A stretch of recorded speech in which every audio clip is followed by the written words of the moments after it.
धेरै धन्यवाद। यस कार्यक्रमका सभाध्यक्षज्यू र यस कार्यक्रमलाई आमन्त्रित गरेर आउनुभएका प्रमुख अतिथि लगायत यहाँहरू सम्पूर्णलाई म उमेश केसीको तर्फबाट स्वीकार्नुहोस् हार्दिक नमस्कार।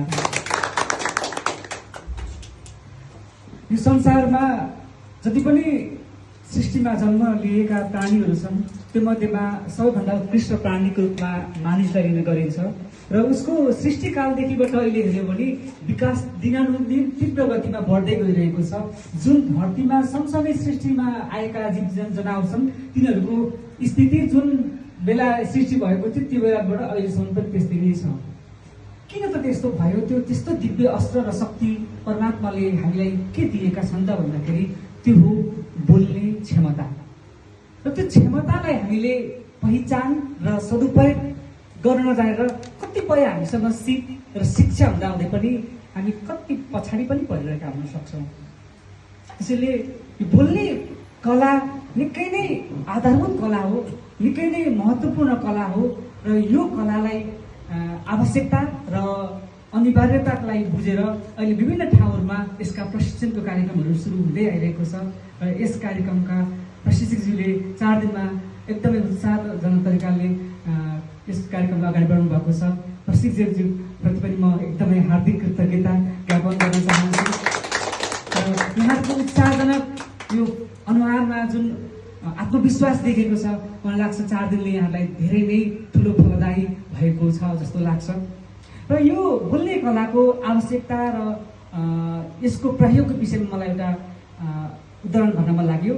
एउटा हाइड्रो पावरको वैज्ञानिकले एउटा इन्जिनियरले के भन्नुभएको रहेछ भने अहिलेसम्म हाइड्रो पावरमा जति पनि विद्युतहरू उत्पादन हुने गर्दछ त्यसमध्येमा 1/4 विद्युत मात्रै प्रयोगमा आएको छ, बाँकी 2/3 विद्युतहरू चाहिँ त्यत्तिकै खेर गइरहेको छ, त्यसलाई चाहिँ प्रयोग गर्न सकिरहेको छैन। र त्यस्तो खालको यन्त्र जुन दिन आविष्कार हुन्छ त्यो दिन विद्युत जुन तरिकाले अहिले हाइड्रो पावर उत्पादन भइरहेको छ त्यसको 3 गुणा बढी चाहिँ उत्पादनको चाहिँ प्रयोगमा विद्युतहरू चाहिँ उत्पादन आउन सक्छ भनेर भनिएको छ।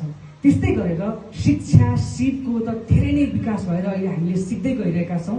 तर हाम्रो शिक्षा र सिप सँगसँगै जुन कम्युनिकेसन स्किल छ, अरूसँग बोल्ने कला, अरूलाई प्रभाव पार्ने कला, आफ्नो बोलीले अरूको मन जित्ने कलाहरू नजान्दाखेरि सिपमा विज्ञता हासिल गरे पनि त्यसबाट निकै नै अथवा भनौँ 2/3 क्षमताहरू हाम्रो चाहिँ खेर गइरहेको छ।